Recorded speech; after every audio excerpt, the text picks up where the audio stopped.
We are in for a very interesting weekend. Tomorrow is Friday, then the next day is Saturday, then the day after that is Sunday, then the day after that is Monday. Just wanted you to know what the days of the week are. That's the only reason I actually put that out there. No, I'm just kidding. No, tomorrow we're expecting an announcement of what Carney's cabinet is going to be. And some big news is coming out today of what that cabinet's going to look like. So we're going to touch on that today. Secondly, some of these premiers, man, they just want to inflict as much pain on people south of the border. We're going to be touching on Susan Holt making some disgusting statements today out of New Brunswick.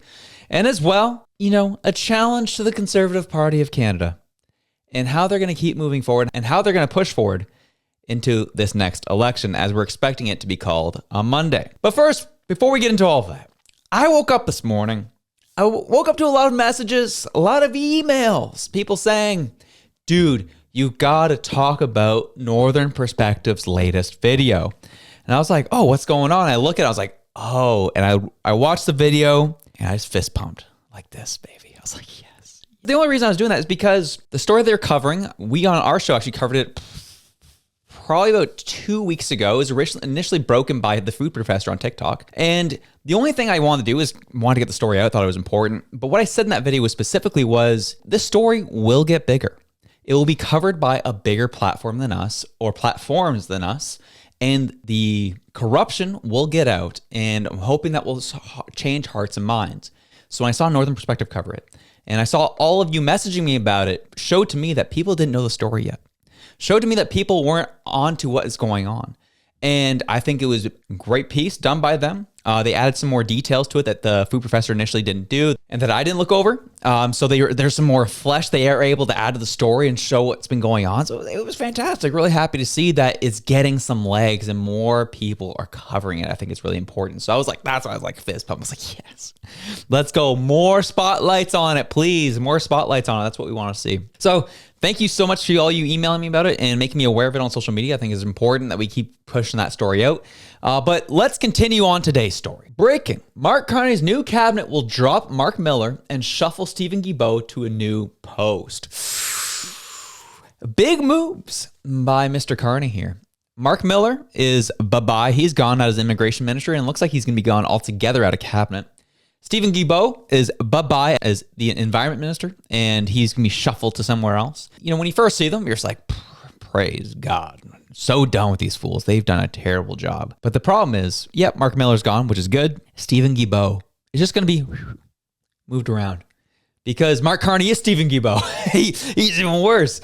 And that's more so the concern that we're having here is they are doing all the vanity metrics. They're covering all the vanity pieces to make sure that their bases are covered and they look like they're different to the politically uninitiated. Those who are not paying attention. Those who are just like, oh, he's a great banker. He does finances. 2 + 2 = 4. That's who we should be having as our prime minister. Yeah, those are the people that they're catering to with these moves. And I think it's really important to highlight what happens tomorrow on Friday. Where does Stephen Guilbeault get shuffled to? He's still going to have a position in this cabinet, but where is he going to go? What's going to happen? What's Marc Carney got up his sleeve with this? They're making some big moves, and those announcements will come tomorrow. And we will go into the weekend talking about them, thinking about them, spitballing about them, and we'll see where it goes. And then Monday, election's getting called, baby. The writ will drop. And then we're off to the races, and we'll see what happens from there. Details to follow. We'll see what happens more with the story and more as the cabinet announcements come up, and we'll keep an eye on it for you. But we move on to Susan Holt, who is the premier of New Brunswick, who they have access to the power levers for parts of Maine.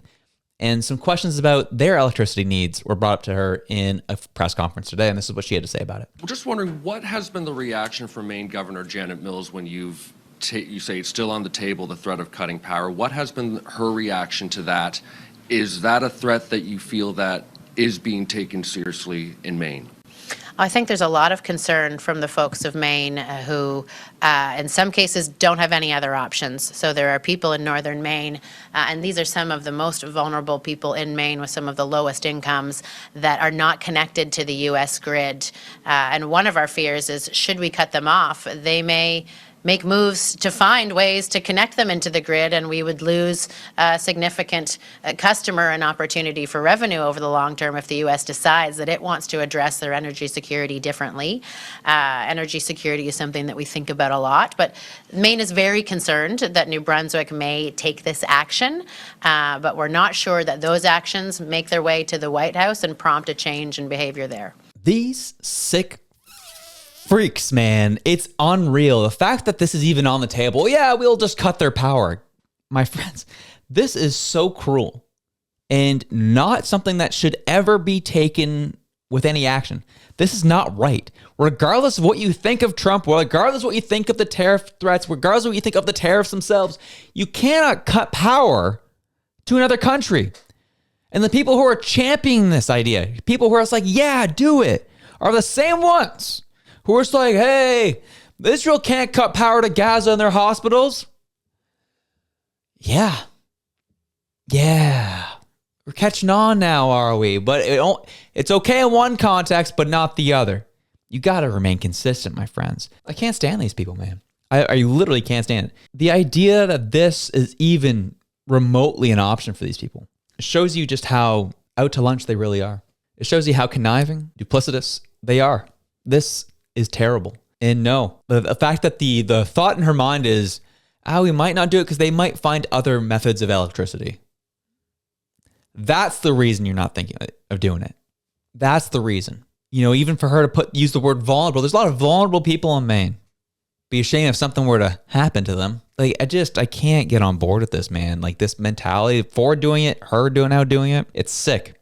It's a sick thing, man. And the thing is, we all see it for what it is. These crazy tariff wars, the posturing of we're going to keep adding tariffs to you continues at a high rate and shows no semblance of stopping any time soon. We even here have Francois-Philippe Champagne saying, yeah, tariffs are staying on everybody. We're going after everybody. Canadian agriculture products in this products in this sense. Over the weekend, China said that it would impose counter tariffs to the EV ones that we put on back in the summer. Is your government thinking about considering removing any tariffs on China? Any of those EV tariffs, for example? We're not. You will not. We're not. Even given the issues with the United States right now, there's no second guessing our posture towards trade with China at this moment? Well, I would say not with respect to the tariffs that we put, because there was a good reasons.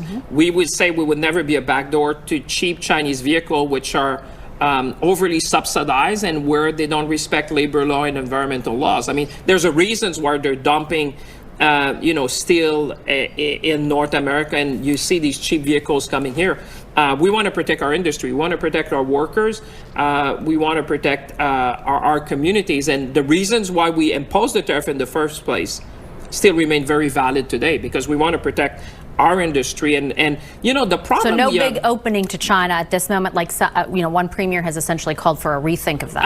I would say with respect to the tariffs we put, there was a very, very specific reason. Okay. And I think people understood that well. And the last thing you would want is my point is, it's a bigger thing. If you look at the forest as opposed to tree, you said, let's establish rules. If everyone respect the rules, I know we win. I mean, hey, fair enough. At least they're not going to have one set of rules for China versus America. We'll give them that much. But the fact that it's we're going full throttle on this, man. It's about being fair. It's about showing what's up. It's about us standing up for ourselves. And people who are seeing through this and thinking critically, this is psychotic. This is not right. This is not the way to go. We've been saying on the show for weeks at this point, close to months now at this point. This is not the way we should be going, guys. This is not right. But the reality is we're coming up on an election now. It's an election year, and America knows this too. Trump's Secretary of Commerce, Howard Lutnick, knows this and made sure to mention it on American media. You have some countries that actually thoughtfully examine how they do business with us. And then you have people like the Canadians who are in elections. So you have no idea. You think it's about a trade war. This is their way of getting election votes. Well, I think the stakes today, if you take a look at it from the big picture, is the United States said we need to have steel and aluminum domestically in America. In national security, you need metals. to make bullets. You need metals to make munitions. You need metals to make everything. And Donald Trump is very focused on, let's make sure the key ingredients that are necessary to defend America are made here in America. And these other countries, they just don't pay attention. I mean, how many times do I have to say national security is important? And if you do like the EU and you respond by putting a tariff on Kentucky bourbon, which used to piss off Mitch McConnell, which doesn't really matter anymore, you got to wonder, really, do I have to deal with this stuff? But alas, we do. They see right through it over there. They know that this tariff war has come because, and the reason why they're going so hard is because of re-election. This favors the liberals on so many levels, is keeping this party going. The harder they go in America, the harder they go on these tariffs, the harder they go in their response, they're able to keep pumping messaging into our country saying, America bad, have some solidarity with Canadians, have some patriotism, yada, yada, yada. They will get reelected at this rate. And my friends, the conservatives will let them do it too.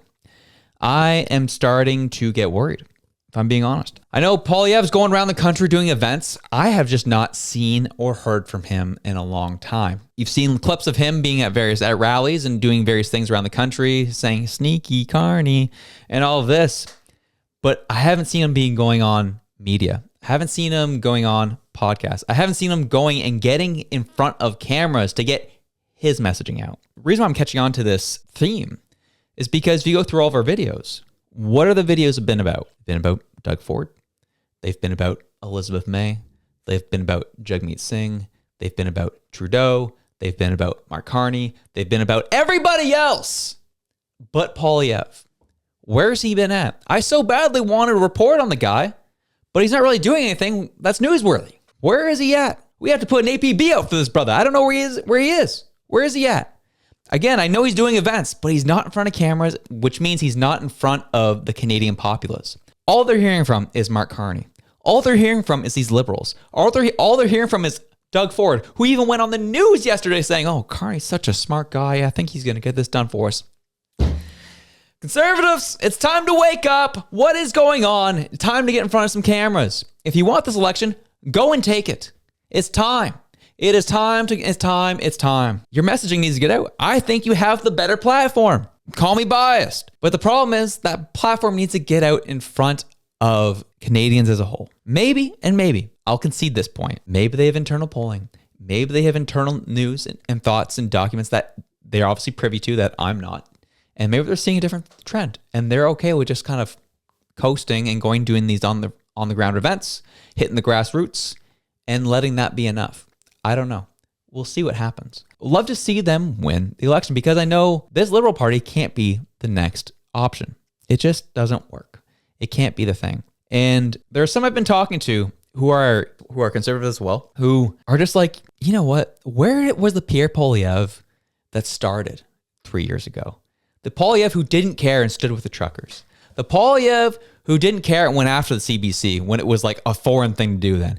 Like the man who had some courage and didn't care and just kept plowing his message forward. The question is there a burnout on the messaging? I don't know. But I kind of miss the Poilievre who just said, screw it.